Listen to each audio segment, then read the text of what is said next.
Guys, now I don't normally like to teach the Bible. I don't do it a lot. I'll read it out. I don't like to teach it, but this almost teaches itself, so I don't feel bad about doing it. Because I will tell you right now, like, we're told, A, as Christians, and B, as people who teach, um, judgment starts at the pulpit. So if you are a teacher, a preacher, somebody with a pedestal, you are always going to be accountable for what you say.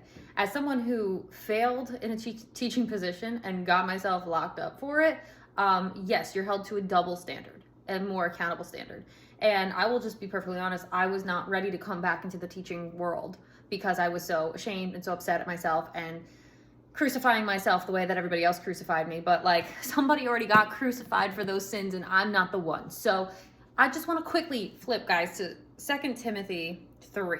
My Bible, which is always a King James, it's 1080. Now, if you give you a second flip there, you should always have your Bible in front of you. King James is the most accurate text you're going to find. A lot of the new translations, though I know they are easier to read, they are far less accurate. There have been plenty of, it's not a hard study, go find it, plenty of people who have shown that like just massive amounts of text are not in the newer versions and the newer translations. So I don't suggest at all getting anything that isn't a King James. I just don't. But okay, so this know also that in the last days perilous times shall come. Guys, we are in the fucking last days. Okay, I don't know if you can see that the earth is groaning, that things are speeding up, that in the last 100 years more advancements have been made than in like the last 1,000, but things are speeding up, right? And if you didn't know, and I don't want to scare you, but we're at the end of the book in a lot of different ways. And I don't want people to be ignorant of anything, right? That's 2 Peter 3:8. Beloved, be not ignorant of this one thing, right? And so we are in the last days. And if you didn't know, here's how you'll know. For men shall be lovers of their own selves. You've never seen a more selfish time in history. You absolutely have not. And there's been some selfish times in history. Covetous. Everybody is comparing and coveting what they can't have. Look at OnlyFans. Look at the billion-dollar industry that OnlyFans is. That is made up of coveting. And let me tell you right now, I thought about doing it, okay? Not better than it. I thought about doing it. But why didn't I? I'll tell you why. Because I didn't want to be something that men and women were taking their time and energy, attention and money from their family units, from good moral values, and spending it on people who are just showing up and posting pictures of their body. Hey, God gave you that body, love it. But also, you are leaning into covetousness. You are adding to covetousness. And that's why I couldn't do OnlyFans, guys. I'm not the one. I thought about it. I really did.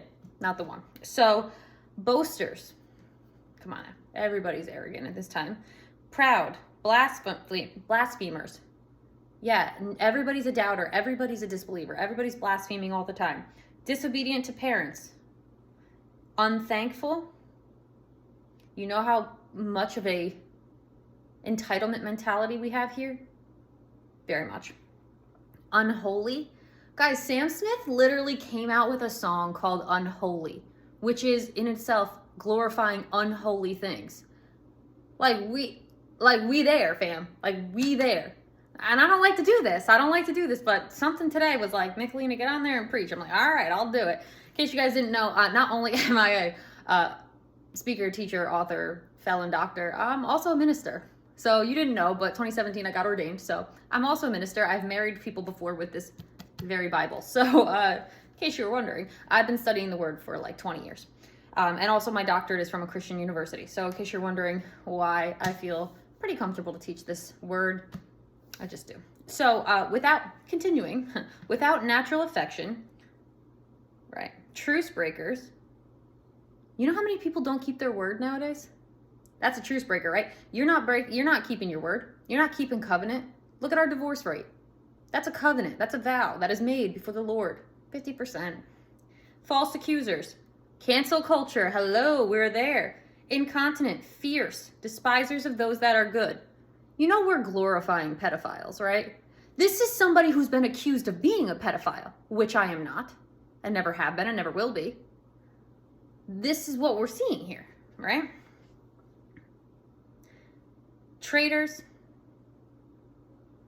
How many people won't stand for the flag. Right. Heady, high-minded, lovers of pleasures more than lovers of God.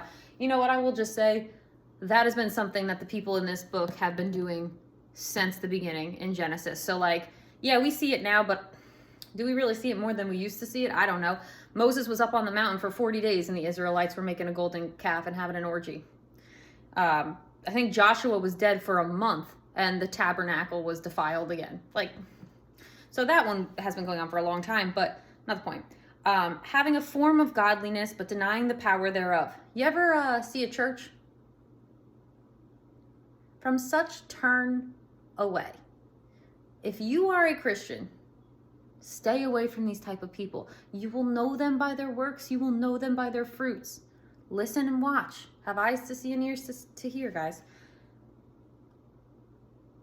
For of this sort are they which creep into houses and lead captive silly women laden with sins, led away divers lusts. I mean, I'm going to say OnlyFans again here, guys. I'm going to say OnlyFans again.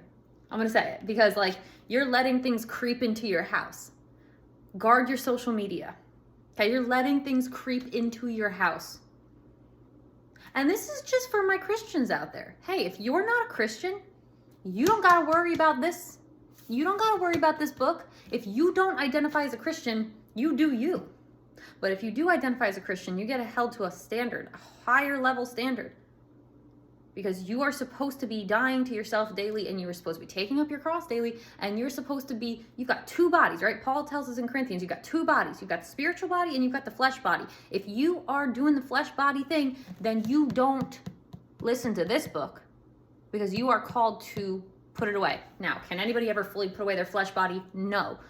But can we try harder? Yes. And if you are not being mindful of what you let into your house via your television, via your social media, via your web browser, via the people that you have over, you ain't listening.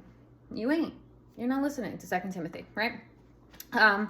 Ever learning and never able to come to the knowledge of the truth. And isn't that the truth of the matter? We've got so many learning platforms and so few people who are really interested in hearing truth. It's a shame. And I think I'm going to end it there, guys. I feel like I'm called to end it there, so I'm going to do that. But yeah, that's just 2 Timothy 3:1 through 3:8. Okay, so if you, we could do this all day. I mean, this is, you know, a pregnant text for a reason. So maybe I'll start coming on with more of this content for those of you who are Christian and are ready for the truth. And if you're not, then like, sorry, not sorry. Don't identify as a Christian.